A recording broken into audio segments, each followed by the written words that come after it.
ত্যাগের মহিমায় সারা দেশে পালিত হচ্ছে পবিত্র ঈদ উল আজহা। মোনাজাতে দেশের শান্তি কামনা এবং হিংসা বিদ্বেষ ভুলে মিলেমিশে থাকার প্রার্থনা করেন মুসলিমরা। তবে বৈরী আবহাওয়ার কারণে রংপুর এবং সিলেটে ঈদের জামাত বেশি হয়েছে মসজিদে মসজিদে। বছর ঘুরে মুসলমানদের দুয়ারে আত্মত্যাগের মহিমায় হাজির বৃহৎ ধর্মীয় উৎসব ঈদ উল আজহা পালিত হচ্ছে নানা আয়োজনে। চট্টগ্রামের জমিয়াতুল ফালা ঈদগাহ মাঠে ঈদের প্রধান জামাত হয় সকাল 7:30টায়। এছাড়া সিটি কর্পোরেশনের উদ্যোগে নগরের 41টি ওয়ার্ডে হয় ঈদ জামাত। এর বাইরে চট্টগ্রাম জেলা প্রশাসন ও ঈদ জামাত কমিটির আয়োজনে জেলার 4 শতাধিক স্থানে হয় জামাত।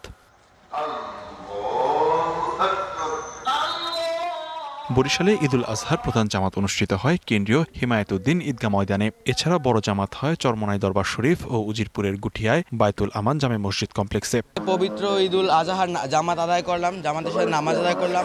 জনসংখ্যা কম ছিল বিধায় আমরা নামাজ সুষ্ঠুভাবে সম্পন্ন করতে পেরেছি। ধর্মীয় ভাবগাম্ভীর্যের মধ্য দিয়ে ময়মনসিংহের আঞ্জুমান ঈদগাহে হয় প্রধান জামাত। এছাড়া জেলার 2450টি মাঠ ও বিভিন্ন মসজিদে ঈদের জামাত অনুষ্ঠিত হয়। নিরাপত্তায় তৎপর ছিল আইন শৃঙ্খলা রক্ষাকারী বাহিনী। আমরা নামাজ পড়তে পারলাম আজকে ঈদ উল আজহা, খুবই আনন্দের ব্যাপার। অসাধারণ অনুভূতি, সবার মাঝে একটা কুরবানির ত্যাগের একটা মহিমা চারদিকে ছড়িয়ে গেছে। রাজশাহীতে হযরত শাহ মখদুম রূপস কেন্দ্রীয় ঈদগাহ মাঠে হয় প্রধান জামাত।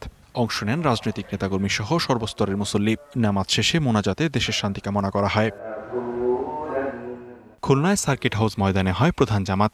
এছাড়াও নগরীর ঈদগাহ ময়দান ও 31টি ওয়ার্ডে ঈদ জামাত অনুষ্ঠিত হয়েছে। নামাজ ও খুতবা শেষে দেশ জাতি সমৃদ্ধির পাশাপাশি নিপীড়িত ফিলিস্তিনিদের জন্য বিশেষ দোয়া করা হয়। বৃষ্টির কারণে রংপুরে ঈদের জামাত অনুষ্ঠিত হয়েছে মসজিদে মসজিদে।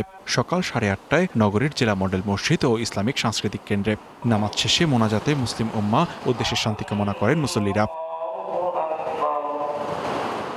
বৃষ্টির কারণে সিলেটের ঐতিহাসিক শাহ ঈদগাহ ময়দানের জামাতে হয়নি বড় জমায়েত। ছাতা নিয়ে অংশ নেন কয়েকশো মুসল্লি। অতিবৃষ্টির কারণে পাড়া মহল্লার মসজিদে নামাজ আদায় করেন বেশিরভাগ মানুষ। বৃষ্টি উপেক্ষা করেও আমরা আসছি সিলেটের ঐতিহ্যবাহী শাহী ঈদগাহতে আমরা ঈদের নামাজ আদায় করার জন্য। যে প্রবল বৃষ্টির মধ্যেও ঈদের যে আমেজ সেটা আমাদের জাতীয় ঈদগাহ ছিল। ঈদের জামাত শেষে আল্লাহর অনুগ্রহ লাভের আশায় পশু কোরবানি দেন ধর্মপ্রাণ মুসলমানরা। লিখন কান্তি ভৌমিক, ডিবিসি নিউজ ডেস্ক।